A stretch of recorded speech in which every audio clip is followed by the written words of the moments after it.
안녕하세요. 저는 일찍이 남편을 잃고 긴 세월 과부로 살아온 60대 중반의 여자입니다. 이 말만 보면 참 박복한 인생이구나 하시겠죠? 실로 남편을 일찍이 떠나보낸 뒤 두 자식을 제가 다 건사했으니 일면만 본다면 충분히 그렇게 생각하실 수 있어요. 아이들이 사춘기에 막 접어들 무렵 갑작스럽게 찾아온 사별이라 우리 가족 모두 몸도 마음도 고생을 많이 했고요. 그리고 35의 나이로 딱 30년 전 친모가 세상을 떠났어요. 이 얘기만으로도 많은 사람은 저를 가엾다는 눈빛으로 바라보곤 하죠. 하지만 지금 당당히 말할 수 있는 건 제 삶은 박복하다는 표현과는 맞지 않다는 거예요. 부모는 숨이 닿을 때까지, 아니 어쩌면 숨이 닿은 후에도 늘 자식을 염려하고 마음에 품듯 저의 친모는 그 어린 제게 모든 재산을 남겨주셨어요. 제 형제들의 친모의 뜻을 따라 제가 성인이 될 때까지 잘 관리해 주었고, 성인이 되었을 때 저는 그때 남겨준 돈으로 황무지 같은 땅을 하나 사게 되었어요. 그러나 당시 그 땅은 아무것도 없는 허허벌판이라 잊고 살아왔어요. 그땐 형제들이 저더러 부동산에 붙자도 모르는 바보라며 혀를 찼어요. 그런데 어느 순간 개발지역이 되어 어마어마한 값어치가 생겼죠.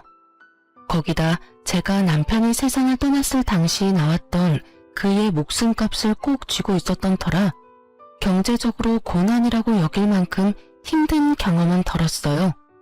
물론 그 시대에 여자 혼자 아이 둘을 키우기란 너무도 어려웠어요. 막중한 책임감 때문에 정신적으로 큰 부담을 안아야 했고, 일을 하면서 혼자 아이들을 케어하며 고군분투했거든요. 하지만 감사하게도 큰일 없이 절 덜 고생시키며 잘 자라주었고, 대학생이 되어서는 누가 시키지 않아도 자기 앞가림을 알아서 해주었어요. 얼마나 대단한지. 대학생활 내내 장학금을 놓치지 않은 것은 물론 첫째인 아들은 수석, 둘째인 딸은 차석으로 졸업까지 했을 정도로요. 그런 아이들이니 결혼하겠다는 말이 어찌나 서운했는지 모릅니다.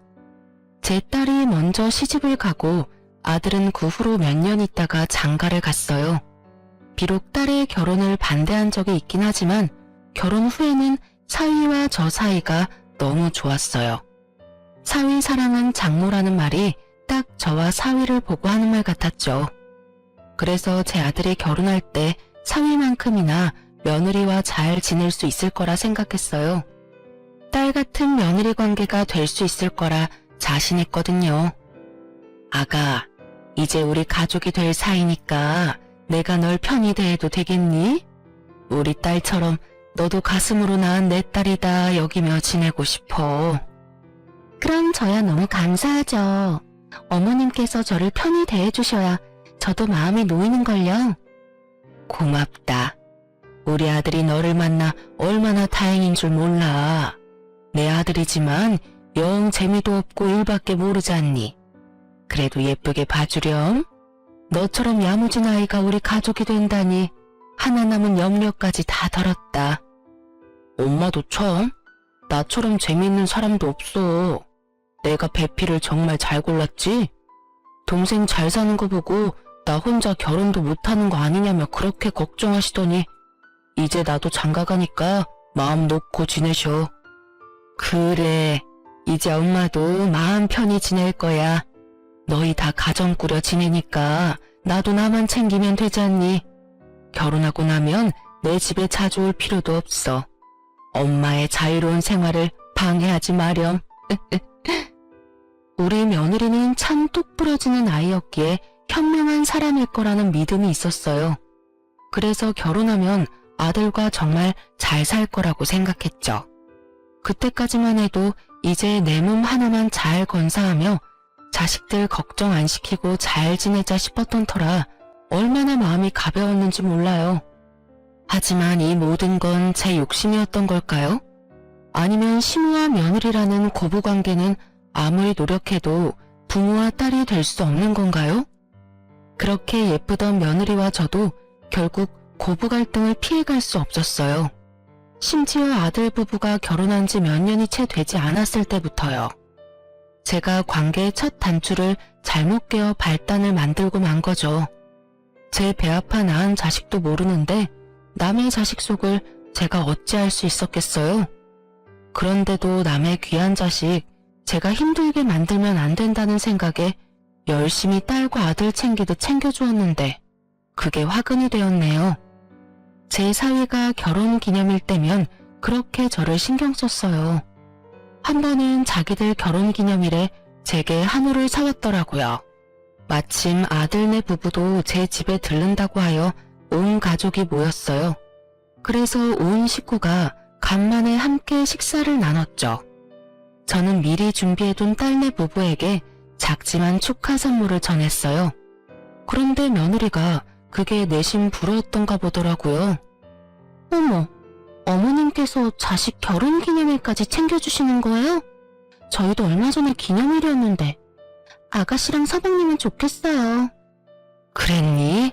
미안하구나. 내가 미처 몰랐어.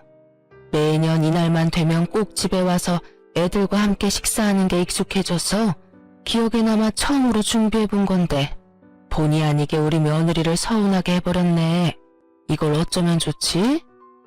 서운하기는요. 괜찮아요. 어머님께서 일부러 차별하신 것도 아닌데요. 신경 안 쓰셔도 돼요.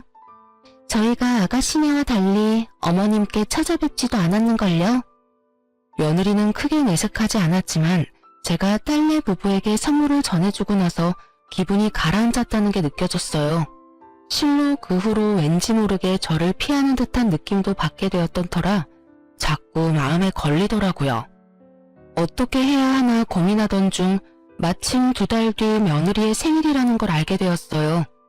그래서 며느리의 생일 선물 챙겨줘야겠다고 생각했죠. 조금은 덜 수 있지 않을까 싶었거든요. 그렇게 고심 끝에 고른 며느리의 선물을 전해주기 위해 생일 하루 전날 며느리에게 연락해 집 근처 커피숍에서 만나자고 했어요. 며느리는 갑작스러운 부름에 처음엔 놀란 듯 했지만 생일 선물을 받고는 화색이 돌더라고요. 하지만 그 자리에서 풀어본 선물을 보고는 표정을 확 구겼어요. 인상을 잔뜩 쓴 채 저를 쳐다보며 하는 말이 정말 기가 찼습니다. 어머님, 설마 어머님이 쓰시던 걸 포장만 해서 절 주신 건 아니죠? 그게 무슨 소리니? 누가 생일 선물로 쓰던 걸 준다는 거야? 내가 직접 가서 고르고 포장까지 부탁해 구매한 건데 무슨 문제 있니? 어머님, 이거 작년 시즌에 나온 팔찌잖아요. 선물이라면서 유행 다 지난 걸 주시면 어떻게 해요? 응? 내가 워낙 액세서리를 잘 안 해서 말이야. 직원이 추천해주는 것 중 내게 가장 잘 어울릴 것 같은 걸 골랐는데 팔찌에도 유행이 있는 줄은 몰랐구나. 그리고 저 이미 이 팔찌는 있는 거예요. 똑같은 걸 2개나 가지고 뭐 하나요? 어머님께서는 센스가 부족한 편이신가 봐요. 이러면 챙겨주고도 좋은 소리는 못 들으실 텐데요.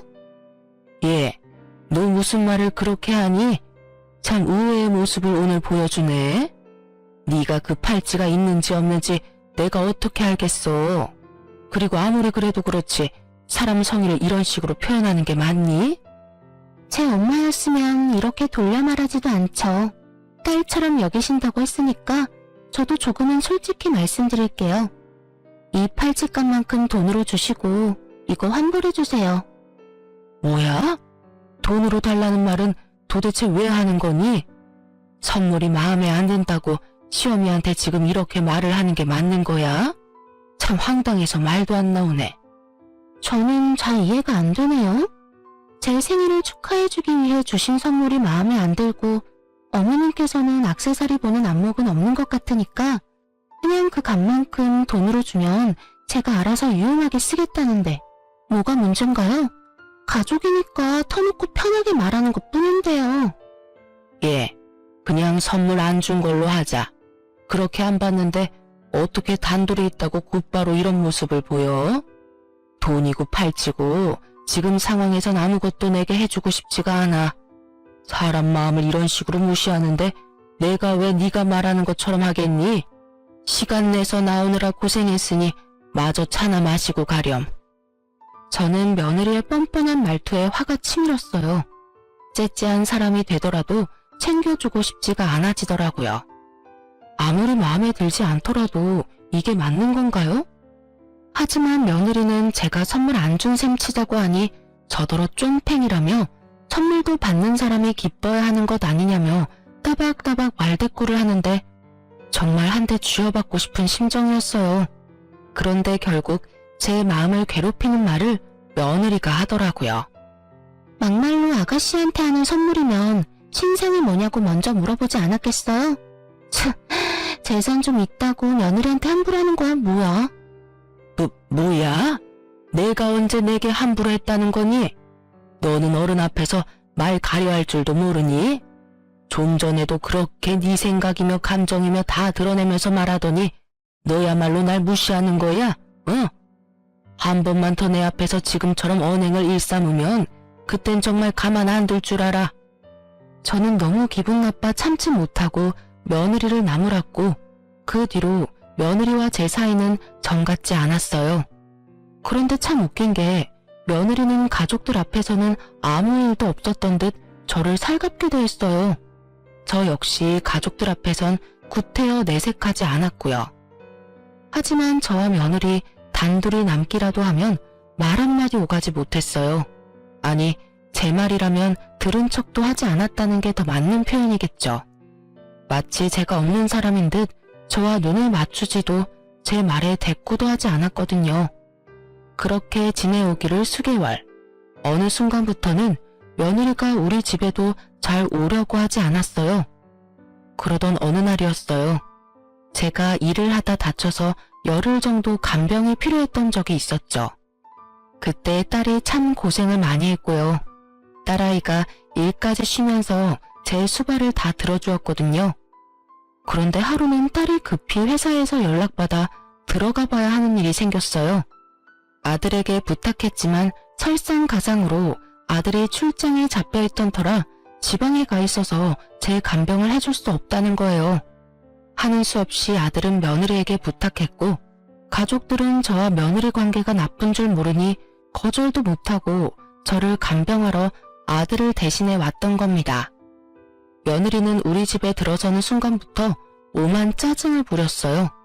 그럼에도 나를 챙겨주러 온 며느리에게 고맙고 미안하다 말했죠. 하지만 그런 제게 며느리는 그런 인사말이 다 무슨 의미냐더군요. 그리고 며느리는 제 간병도 하는 둥 마는 둥 했어요. 거기다 밥상을 차려왔는데 냉장고에 딸이 해둔 국이며 반찬이 많은데 김치에 김에 밥만 덩그러니 차려오더라고요. 그래도 나 때문에 고생한다는 마음에 며느리에게 아무 말 하지 않았어요. 그런 저임에도 결국 며느리에게 소리치는 일이 생기고 말았네요.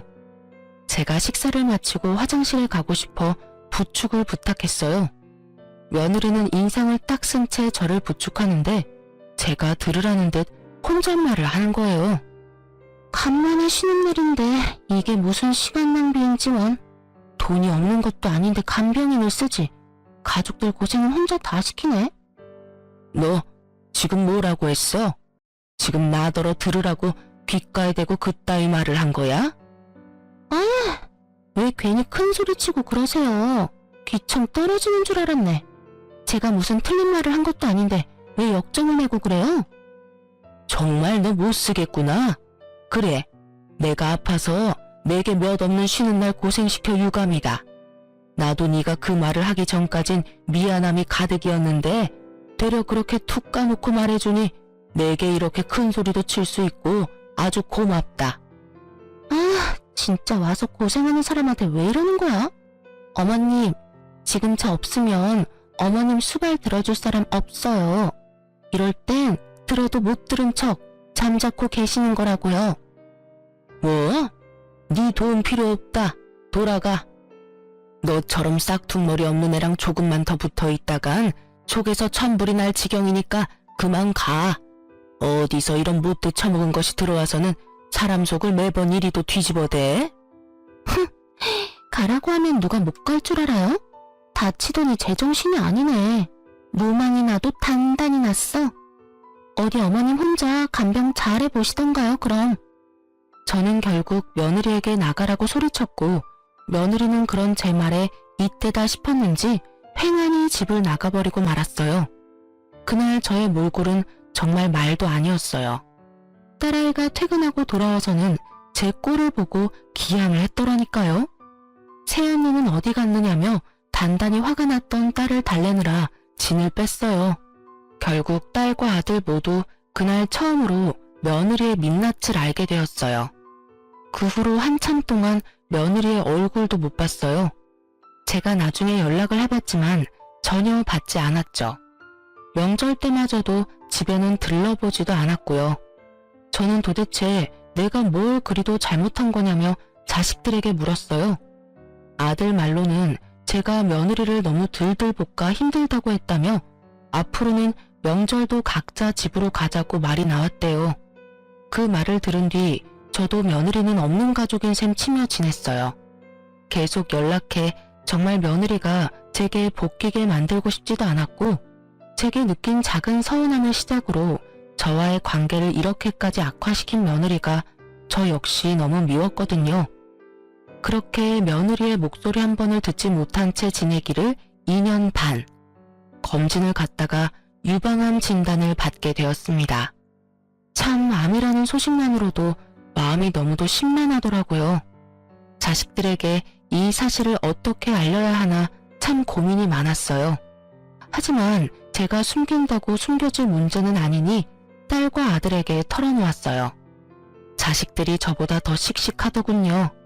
완치율이 높은 편이니 너무 염려 말고 수술 잘 받는 것에만 집중하라며 저를 위로해주는데 신기하게도 마음이 놓였어요. 그렇게 저는 씩씩하게 유방암 수술을 받게 되었습니다.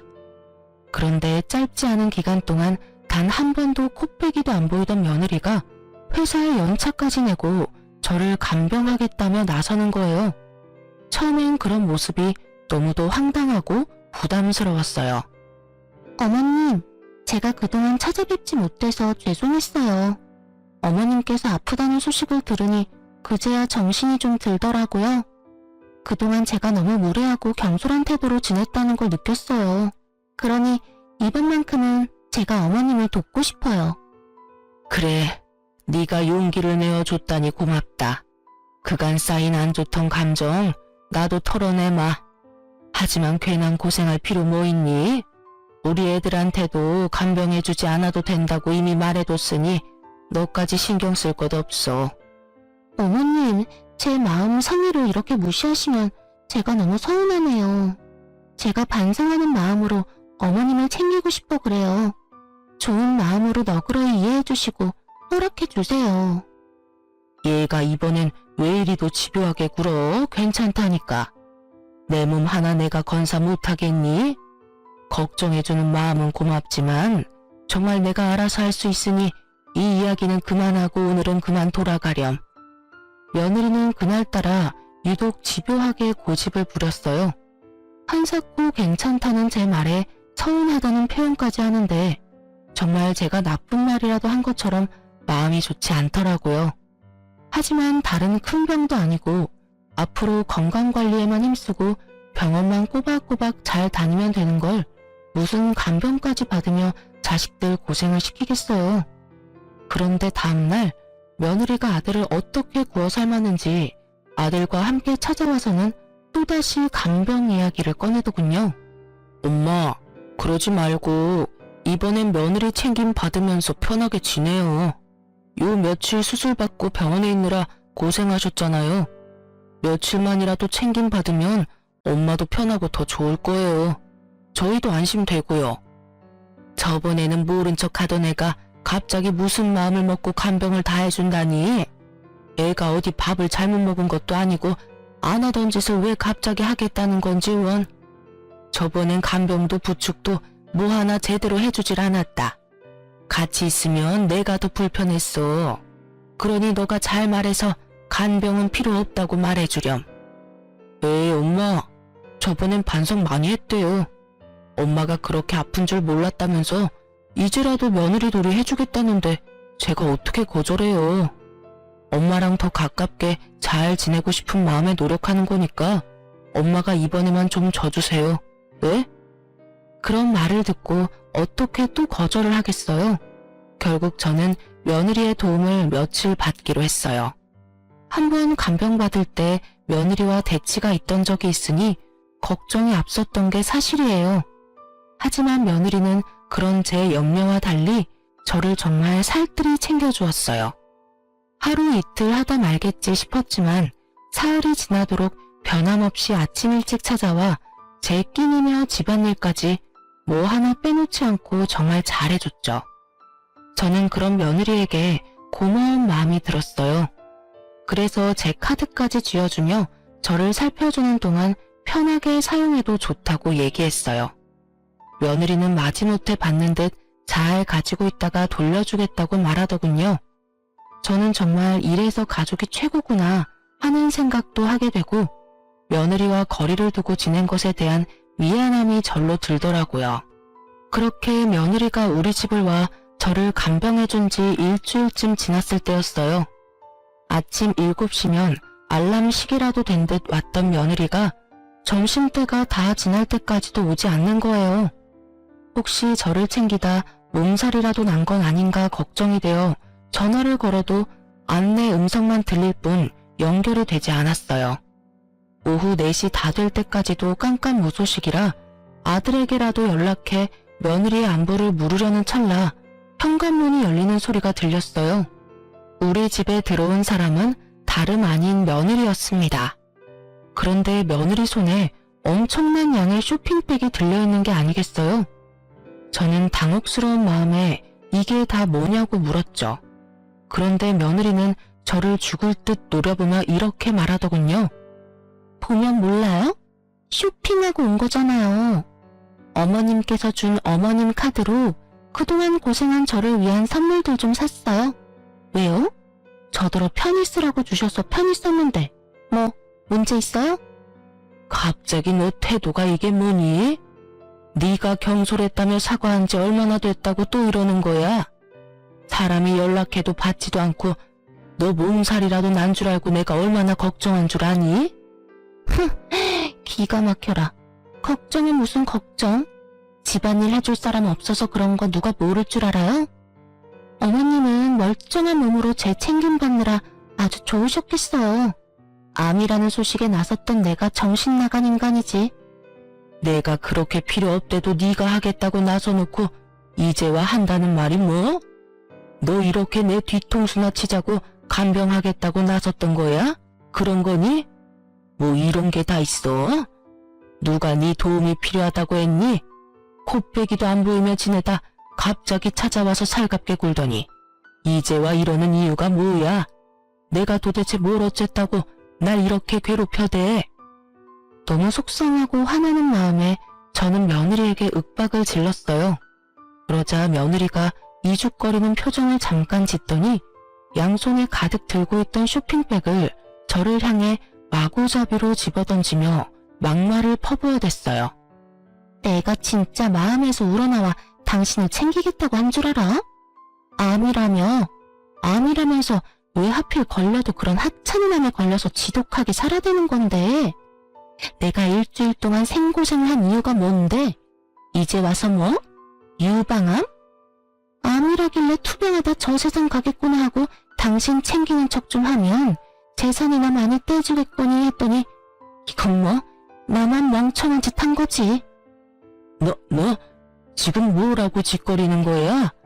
설마 내가 암에 걸려 죽길 바라고 내 재산 때문에 나를 간병하겠다고 나섰다는 말인 거니? 어? 대답해봐 이 못된 거사. 그럼 그 쇼핑백은 다 뭔데? 그건 다 뭐냐고? 늙어서 이해력도 딸리는 거야? 똑같은 말을 또 읊어줘야 알아먹는 거냐고. 이 쇼핑백이 뭐긴 뭐야? 당신이 지독기도 살아서 저 세상 갈 날이 미뤄졌으니 재산 받을 일도 없을 거 아냐. 그러니까 이렇게라도 회포 풀고 당신 돈이라도 펑펑 쏘대면서 보상이라도 받아야 할 것 아냐. 그날 저는 처음으로 며느리의 머리채를 잡으며 고함을 질렀습니다. 며느리도 제 머리채를 잡았고 몸싸움을 벌이면서도 며느리의 고성은 끊이질 않았어요. 제게 죽으라고 고사까지 지냈는데 이렇게 수술 한 번으로 멀쩡해지는 법이 어디 있냐고 소리치는데 그 말을 듣는 순간 등골이 서늘해지더군요.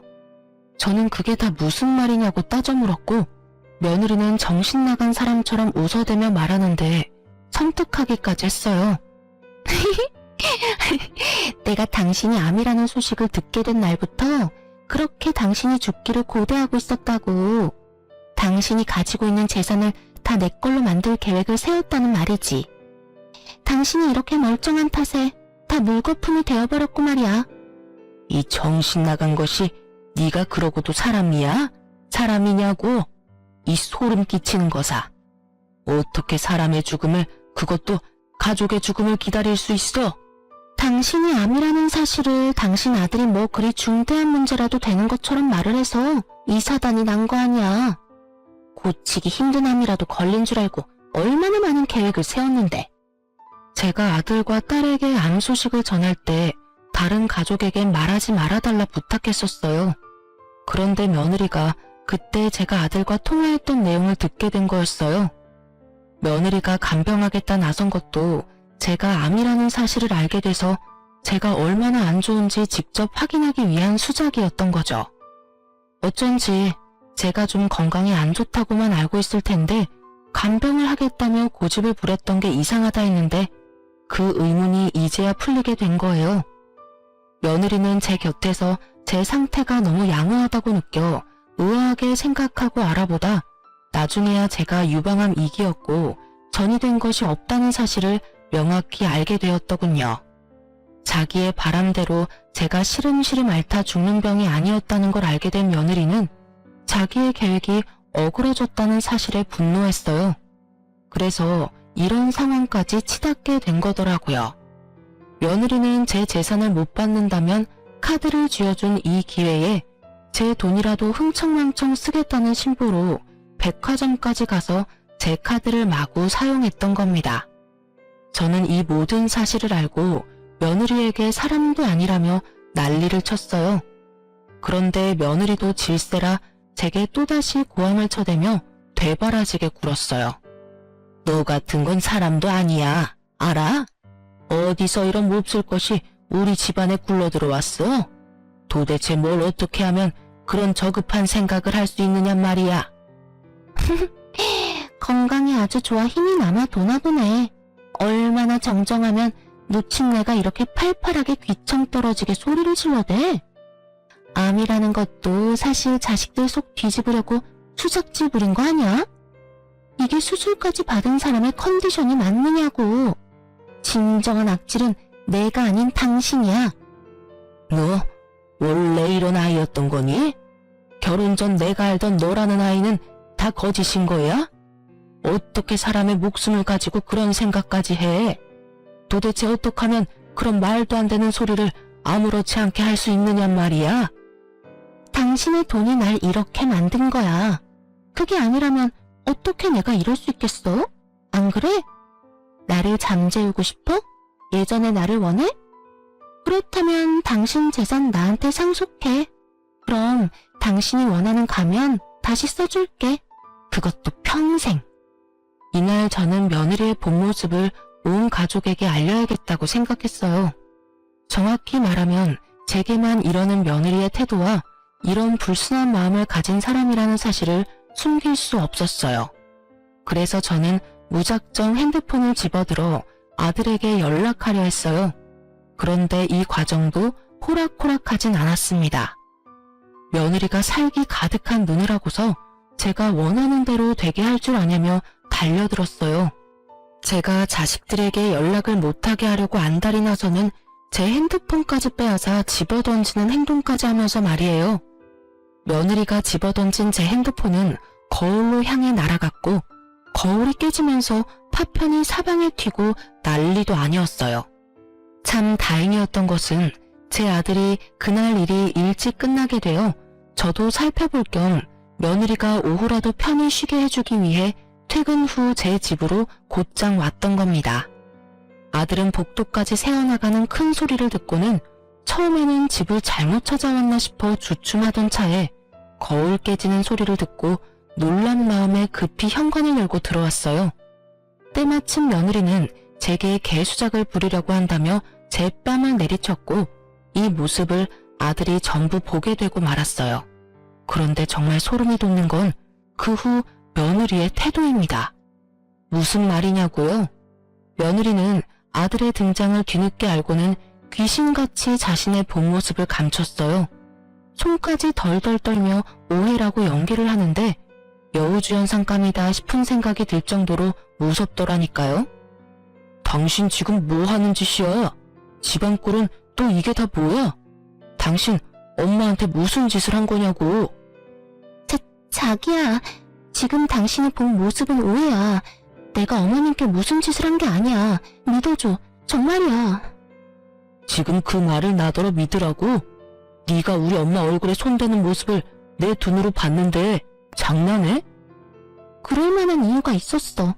내가 오늘 어머님께 말씀드리고 좀 늦게 왔는데 그게 마음에 안 드셨는지 핸드폰까지 집어던지면서 화를 내시더니 자기가 웃음냐면서 내 머리채까지 잡고는 분노하셨어. 그러더니 갑자기 자기 뺨을 때리라며 무섭게 윽박 지르셨어. 그래서 하는 수 없이 어머님이 시키는 대로 했을 뿐이야. 정말이야. 지금 장난해? 그 말을 믿으라고 하는 말이야? 우리 엄마가 정신이 어떻게 되지 않고서야 당신한테 그럴 리가 없잖아. 정말이야. 내게만 유독 이러시니 그동안도 시댁에 거름하지 않았던 거란 말이야. 어머님, 제가 죄송해요. 내일부턴 늦지 않을게요. 저는 어머님이랑 가족들에게 선물을 주고 싶은 마음에 늦을 것 같다고 말씀드리고 다녀왔을 뿐인데 이렇게 어머님께서 화내실 줄은 꿈에도 몰랐어요. 저는 그런 며느리의 모습에 다리에 힘이 풀려 그대로 바닥에 주저앉고 말았어요. 이리도 무서운 사람인 걸 알지 못했던 과거가 이런 상황까지 와버린 현재가 너무 싫더라고요. 아들은 그런 제 모습에 한 걸음에 달려와 저를 부축했어요. 저는 크게 심호흡을 한 뒤 며느리에게 한 발 가까이 다가가 그대로 며느리의 뺨을 내리쳤습니다. 며느리는 사시나무 떨듯 겁에 질린 표정을 하며 자기의 뺨을 감싸더군요. 저는 그런 며느리의 모습을 무시한 채 아들에게 말했어요. 아들, 잘 왔어. 이제 나도 마음이 편하네. 가서 홈카메라 확인해보렴. 며느리의 말이 맞는지 네가 직접 확인하는 게 좋겠어. 홈카메라라뇨? 그런 게 이 집에 있을 리 없잖아요. 무슨 그런 말도 안 되는... 왜 없다고 생각하니? 2년 넘게 우리 집에 올 일이 없으니 네가 몰랐을 뿐이야. 네 본 모습이 얼마나 잘 담겼는지 나도 궁금하네. 요즘 세상이 참 좋아? 그렇지? 사실 제가 수술받은 직후 자식들에게 간병 부탁을 하고 싶지 않아 상의한 끝에 며칠만이라도 간병인을 쓰자는 이야기가 나왔어요. 그런데 우리 애들이 불안한 마음을 표현하길래 자식들을 안심시키기 위해 설치해 두었던 거예요. 며느리는 우리 집에 홈카메라가 있다는 것을 알고는 얼굴에 핏기가 다 마른 듯 사색이 되었습니다. 아들은 곧장 안방에 설치된 홈카메라를 확인했어요. 며느리가 내게 했던 언행이 모두 탄로났고 아들은 며느리를 쥐잡듯 잡으며 당장 이혼 소장을 날리겠다고 난리를 쳐댔습니다. 하지만 며느리는 끝까지 다 오해라며 제가 하지 않은 잘못들까지 만들어가며 계속 거짓말을 해대더군요. 그러나 이제와 그런 게 다 무슨 소용이겠어요. 이미 며느리의 만행이 담긴 것을 아들이 직접 봐버렸는데요. 며느리는 아들의 바지가랑이까지 붙들며 아니라는 말만 되풀이하며 포효했어요. 결국 본 모습을 제 아들에게 보이고만 며느리는 내쫓긴 건 물론 이혼 소송까지 당했어요. 그런데 왜 며느리가 이렇게까지 아들에게 목을 맸는지 아시나요? 실은 우리 아들은 돈에 관해서는 머리가 빨리 돌아가거든요. 그래서 일적으로 번 돈을 어마어마하게 불린 자산가예요. 며느리는 그런 우리 아들의 능력과 돈을 사랑했던 거죠. 나중에야 아들을 통해 알게 된 사실 중 하나가 있는데 바로 며느리가 물욕이 어마어마했다는 거였어요. 며느리는 시댁에 왕래하지 않는 동안에 자기가 버는 돈은 자신을 치장하는 데 전부 쓰고 생활하는 건 전부 제 아들의 돈으로 지냈더라고요. 아들은 그런 상황에서도 한 번도 며느리를 탓하지 않고 참으며 지냈던 거였어요. 그런데 저를 대하는 태도를 알게 된 것과 저의 죽음에 대해 가벼이 여긴 것, 그리고 복수심을 느끼며 제 돈으로 그것을 풀었던 점까지, 이 모든 걸 알고는 더 이상 참으면서까지 부부의 연을 이어갈 가치가 없었던 거예요. 거기다 며느리의 만행은 이혼 소송에서 아들이 유리하게 작용하는 발판이 되어주었어요. 며느리는 그렇게 땡전 한 푼 받지 못했을 뿐 아니라 어마어마한 위자료까지 아들에게 줘야 했습니다. 그런데 이 정신 나간 것이 이혼 후에 그리도 아들을 찾아와서는 돈이 없어 위자료를 못 준다고 진상을 부렸어요. 재산 한 푼 못 받은 것도 억울한데 무슨 위자료냐며 돈도 많으면서 욕심내지 말고 위자료는 받은 셈 치라고요. 아들이 이혼 후 제 집에 들어와 함께 지냈는데 저희 집까지 찾아와서는 아들을 그렇게 볶아대더라고요. 그렇게 지낸 지 두어 달쯤 됐을까요? 또 찾아와 복도에서 며느리와 아들이 한참을 실랑이하기에 더는 참지 못하고 제가 현관문을 열고 나가 이전 며느리의 얼굴을 내리치며 소리쳤어요. 위자료 줄 돈이 없어? 네가 내 아들과 살면서 사댄 명품들만 팔아도 돈 몇천 구하는 건 일도 아니라는 거 여기서 모르는 사람이 어디 있다고 뻔뻔하게 수작을 부려? 이혼한 마당에 이제 내 시무도 아니면서 참견질하지 마요. 우리 일이니까 빠지라고요. 명품을 팔든 말든 다 내 마음이야. 당신이 뭔데 나한테 이래라 저래라야? 당신만 아니었어도 여전히 내 삶은 내가 원하는 대로 굴러갔을 거야. 이게 다 당신 때문이란 말이야. 당신 그만 안 해? 이런 상황까지 온 건 다 당신 때문이야. 당신의 모든 게 이렇게 만든 거라고. 그러니 탓을 하려거든 너를 탓해. 그게 무슨 소리야? 당신 엄마만 아니었어도 당신이 내 모습을 알게 됐을 리 없잖아. 그러면 당신은 아무것도 모른 채로 지금껏 결혼 생활을 유지해왔을 텐데 그게 어떻게 나 때문이야? 넌 지겹지도 않니? 제발 우리 좀 그만 괴롭혀. 네가 누굴 탓하든 그건 네 자유지만 돈돈거리며 찾아오는 짓 그만 집어치워. 내 아들 덕에 사모은 명품들이 뭐라고 지금껏 정신 못 차리고 욕심만 부려대. 이전 며느리는 날 노려보며 말하는 것도 모자라 다 나 때문에 이런 사달이 났다며 한 번만 더 이래라 저래라 하면 가만두지 않겠다면서 눈이 뒤집혀서는 고성을 질러댔어요. 아들은 그런 이전 며느리에게 위자료 줄 돈 없다고 한 번만 더 잡아떼며 찾아오면 또다시 법정에서 마주할 줄 알라며 한 푼어치도 다 받아낼 테니 그런 줄 알라고 딱 잘랐어요. 그러자 이전 며느리는 내 아들의 바짓가랑이를 잡고는 함께 살아온 정을 운운하며 눈물 바람까지 하더라고요. 우리 안 좋게 이혼은 했어도 그간 함께 살아온 정을 생각해서라도 나 좀 봐줘. 우리한테 안 좋은 날만 있던 게 아니잖아. 분명 좋은 추억도 많고 나 많이 사랑했잖아. 그러니까 제발 이렇게 끝까지 날 궁지로 몰지는 말아줘. 응? 그래, 내가 너랑 함께 지내온 시간을 생각하면 피가 거꾸로 솟는 기분이야. 이리도 뻔뻔하고 악질 중에 악질인 여자를 멍청하게 이해하며 살아온 내 시간들을 전부 되돌리고 싶어 미치겠다고. 그러니 더는 내 속 긁지 마. 알겠어? 어떻게 그런 말을 할 수 있어? 그래도 사랑했던 여자한테 어떻게 그런 모진 말을 해. 위약금만 받은 셈 쳐주면 찾아오지 않는다고 했잖아. 돈도 많으면서 그게 그렇게 어려운 거야? 도대체 왜 끝장을 보려고 그러는 건데. 내가 가엾지도 않아? 내게 이렇게 버려진 내가 가엾지 않느냐고.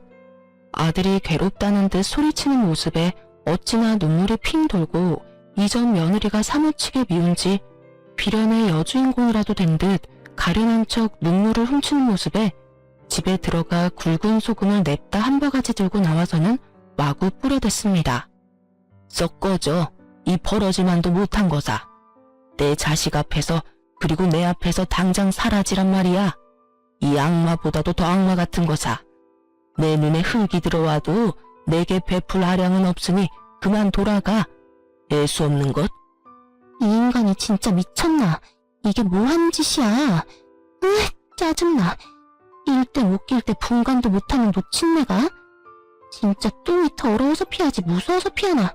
간다 가. 한 사람 인생을 이따위로 망쳐놓고 당신은 떵떵거리며 잘 살 것 같아? 두고 봐. 내가 당신 지옥에 빠뜨릴 거야. 결국 이전 며느리는 제가 뿌려댄 굵은 소금을 왕창 맞고 제게 악담을 퍼부은 뒤 제 발밑에 침까지 뱉고는 돌아갔어요. 그리고 얼마 후 이전 며느리는 아들에게 위자료를 보냈더라고요. 그렇게 악연이 끝났다고 마음을 놓고 지낼 때 이전 며느리는 또 우리 집에 찾아왔어요. 그런데 이번은 아들의 바짓가랑이가 아닌 제 바짓가랑이를 잡는 일이 생겼습니다. 알고 보니 며느리는 제 말처럼 위자료를 자기가 가지고 있던 명품을 팔아 마련해서 주었던 거였어요. 그러나 그 후에 이전 며느리는 생활고에 시달리게 된 거예요. 그런데 그 생활고가 참 말도 안 되게 생겼더군요. 이전 며느리는 명품 사재기를 끊지 못했고 아들과 부부였을 때 가진 물욕을 버리지 못한 채 자기가 버는 돈으로 명품을 사대는 바람에 카드 빚이 어마어마하게 불어나고 말았던 거죠. 그렇게 위자료를 준 지 석 달 만에 제게 찾아와서는 아들과 재결합을 할 수 있도록 힘 좀 써달라며 애원을 해댔어요. 어머님, 제가 경제적으로 힘들어 보니까 이제야 제가 얼마나 행복한 결혼 생활을 했던 건지 알겠어요. 제발 민석 씨와 재결합할 수 있도록 힘 좀 써주세요. 그게 무슨 말도 안 되는 소리야. 네가 그동안 했던 모든 걸 알고도 너를 어떻게 다시 가족으로 받아들이니? 우리 가족이 우습니? 나랑 내 아들이 우스워? 우습다뇨. 전혀 그런 거 아니에요. 어머님, 저 정말 진심으로 깨우친 게 많아요. 제가 어머님께 했던 언행 모두 이렇게 싹싹 빌며 사죄드릴게요. 재결합하도록 도와주시면 다시는 어머님께 그런 모습 보이지 않을 거예요. 맹세할게요. 완벽한 며느리 그리고 아내가 될게요. 그러니까 제발 저를 용서해 주시고 민석 씨한테 말 좀 잘해주세요. 네? 예, 제발 이런 말도 안 되는 소리 하러 자꾸 찾아오지 마. 이 집에 너 반기는 사람 누가 있다고 이리도 와서 사람 골머리를 썩히는 거니? 네 생활고는 네 그 씀씀이 줄이고 갚아가면 되지 않니? 네가 어떻게든 메꾸고 네 인생 네가 잘 가꿔가며 살아. 우리 집안과 너는 이제 정말 끝났잖아. 과거에 집착하면 할수록 너도 힘들어지는 거야. 알겠니? 가르치려 들지 마시고 전 남편이랑 재결합하는 것만 힘써줘요. 제가 이 나이에 가르침을 받을 필요는 없잖아요. 저도 어머님이 좋아서 전 남편이랑 다시 잘해보려는 건 아니에요. 남편의 어머님이니까 그냥 적당히 선 지키며 지낼 거고, 그래서 이전에 제 모습은 보여주지 않겠다고 말할 수 있는 거고요. 그러니까 제게 훈계 말고 전 남편 설득을 해주세요. 참나, 내가 왜 그래야 하니? 과거엔 몰라도 이제 넌 내 마음에 들지 않는 아이야. 아니, 넌 절대 우리와 다시 가족이 될 수 없는 아이야. 그러니 괜히 서로 감정 상하는 만남 그만두고 너도 네 삶을 살아. 질척대는 모습 더 보여 좋을 거 없어. 네가 무슨 말을 한들 넌 이제 우리 집안과 끝이야. 어머님 때문에 제가 이혼당한 거잖아요. 그러니까 절 도와서 다시 원래 자리로 돌려놔요. 내가 있을 자리는 어머님 아들 옆이니까요. 당신 아들은 내가 있는 한 재혼도 못할 줄 알아? 귀한 아들 늙어 죽을 때까지 혼자 있고 보고 싶은 거 아니면 나와 재결합하는 거 도와요. 이 끈질기게도 못된 거사. 냉수 마찰하고 속이나 차려. 그리고 다시는 우리 근처에는 얼씬도 하지 마. 속에서 천불이나 참지 못하고 냄비 한가득 찬물을 가득 담고는 고약한 년 얼굴에 다가가서는 부어버렸어요. 그리고는 바로 우리 집에서 내쫓아버렸죠. 하지만 이 속도 없는 것은 몇 번이나 다시 찾아와서 재결합을 운운했어요. 하지만 저와 아들은 이런 이전 며느리를 끝까지 무시했고, 이 지긋지긋한 악연과는 이혼 승소 후 1년이나 지나서야 끝이 났어요. 제가 길다면 긴 세월을 살아오면서 만난 인연들이 참 많은데요. 이렇게 사악하기 이를 데 없는 사람은 이전 며느리가 처음이네요. 저로 인해 아들의 부부관계가 좋지 않게 끝을 맺었어요. 그 부분은 여전히 마음 아프고 아들에게 죄스럽기도 해요. 그래도 다행인 것은 아들이 이전 며느리와의 관계를 정리한 후 서서히 얼굴이 폈다는 점이랍니다. 지금은 아들과 저 단둘이 함께 지내면서 더없는 행복한 날들을 보내고 있어요. 아들도 지금의 생활이 훨씬 가벼운 마음이라고 말해주네요. 아들이나 저나 이전 며느리와는 악연이었나 봅니다. 아들과 별개로 저 역시 며느리와 더는 엮일 필요 없다는 사실이 제 숨통을 틔워주는 것 같아 좋기도 하면서 한편으론 씁쓸하기도 해요. 이전 며느리가 참 좋은 사람이었다면 든든하고 평범한 날을 보냈을 텐데 하는 생각이 아주 가끔 들어서 그런가 봐요. 저는 유방암 수술 후 아직 완치 판정은 받지 못했어요. 하지만 며느리를 마주하지 않은 뒤부터 제 건강이 무척 좋아졌답니다. 꾸준히 제 건강을 살피며 관리한다면 곧 완치 판정을 받을 것 같다는 희망이 들 정도로요. 이전 며느리의 소식은 그 후에 딱 한 번 들은 적이 있어요. 1년이 넘도록 물욕을 버리지 못해 결국 사채까지 썼다고 하더라고요. 그 돈을 갚지 못해 아들에게 도와달라며 연락을 해온 적이 있어 알게 되었어요. 그때 아들이 이전 며느리의 연락처를 차단해 그 뒤로는 소식이 끊겼고요. 이런 일을 경험하고 보니 며느리와 꼭 맞는 말은 흥망성쇠가 아닐까 싶어요. 제 아들과 잘 지내던 때를 등지고 결국 결과적으로 망하게 되었으니 말이에요. 저는 이 일을 계기로 모든 일에는 부귀 빈천이 있음을 다시금 깨닫게 되었던 것 같아요. 앞으로는 우리 가족들과 함께 남은 생을 활짝 꽃피우며 향기로운 날로만 채워가고 싶어요.